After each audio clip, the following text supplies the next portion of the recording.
ओम गंगणपते नमः। आप सभी के मन में संदेह है कि श्री देव उठनी एकादशी व्रत कब रखा जाएगा और श्री तुलसी शालिग्राम विवाह कब होगा। तो देखिए 1 नवंबर 2025 दिन शनिवार, इस दिन प्रातःकाल 9:11 तक दशमी तिथि है। उसके उपरांत एकादशी तिथि है। अतः जो एकादशी है वो दशमी तिथि से विद्ध है। दशमी तिथि के बाद एकादशी तिथि है। और 2 नवंबर 2025 दिन रविवार को एकादशी तिथि सुबह 7:31 तक है। फिर दिन भर द्वादशी तिथि है जो अगले दिन सुबह 5:07 तक है। फिर त्रयोदशी तिथि आरंभ होगी, यानी त्रिस्पृशा एकादशी का ये योग बन रहा है जो बहुत ही शुभ है। अतः श्री देव प्रबोधिनी देव उठनी एकादशी 2 नवंबर 2025 दिन रविवार के दिन रखना ही शुभ है। यद्यपि द्वादशी का उल्लंघन करके त्रयोदशी में व्रत का पारण नहीं किया जाता, किंतु ऐसी अवस्था में जब प्रातःकाल एकादशी हो, दोपहर में द्वादशी हो और दिन के अंत में चाहे थोड़ी ही देर सही अगर त्रयोदशी तिथि आरंभ हो जाए तो उस समय व्रत का पारण अगर आप करते हैं तो आपको कोई दोष नहीं होता और दशमी विद्या एकादशी नहीं रखनी चाहिए। और श्री तुलसी विवाह के संबंध में चर्चा करते हैं। देखिए 2 नवंबर 2025 दिन रविवार को ही श्री तुलसी विवाह है।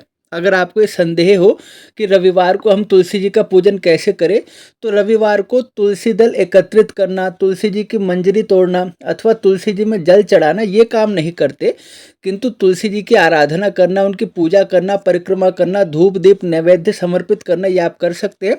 अथवा आपको संदेह होता है, आपका मन नहीं मानता, तो जो भीष्म पंचक आरंभ होता है एकादशी से लेकर पूर्णिमा तिथि तक कार्तिक मास में, इस अवस्था में आप कभी भी श्री तुलसी विवाह पूजन संपन्न कर सकते हैं। तो आप चाहे त्रयोदशी के दिन, चतुर्दशी के दिन जिस दिन वैकुंठ चतुर्दशी है, अथवा पूर्णिमा के दिन भी अपनी श्रद्धा अनुसार, रुचि अनुसार श्री तुलसी विवाह कर सकते हैं, क्योंकि एकादशी से लेकर जो पूर्णिमा तिथि है, इन पांचों तिथियों में आप श्रद्धा पूर्वक श्री तुलसी जी और शालिग्राम जी की पूजा नियमित रूप से आप करेंगे, ऐसा शास्त्रों का विधान है। तुलसी विवाह कोई ऐसा आयोजन नहीं है कि आपने सिर्फ 1-2 घंटे किया उसके बाद आपने उसको छोड़ दिया। ये विधि पूर्वक 5 दिन तक श्रद्धा पूर्वक आप दीपदान करेंगे, आप स्तुति करेंगे, आराधना करेंगे, परिक्रमा करेंगे, जागरण करेंगे, मंत्र जाप करेंगे, दान पुण्य करेंगे और एक तिथि को श्रद्धा पूर्वक व्रत रखे, उपवास रख के आप भगवान का विवाह आयोजन संपन्न करेंगे शास्त्रीय विधि अनुसार।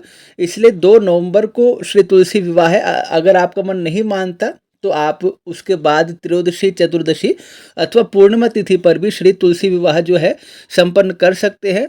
और एकादशी जो व्रत रखने का विधान है वो देखिए 2 नवंबर को अगर आप रखेंगे तो बहुत ही ठीक रहेगा, क्योंकि 1 नवंबर को जो दशमी विद्या एकादशी है वो कहीं से भी शुभ नहीं मानी जाती, इसलिए 2 नवंबर को व्रत रखना शुभ है। बाकी आप अपनी शास्त्रीय मान्यता अनुसार या आपके जो भी मन में आपकी धारणा है उसके अनुसार आप कार्य कर सकते हैं। आशा करता हूँ आपको जानकारी पसंद आई होगी। आप सभी को राधे राधे।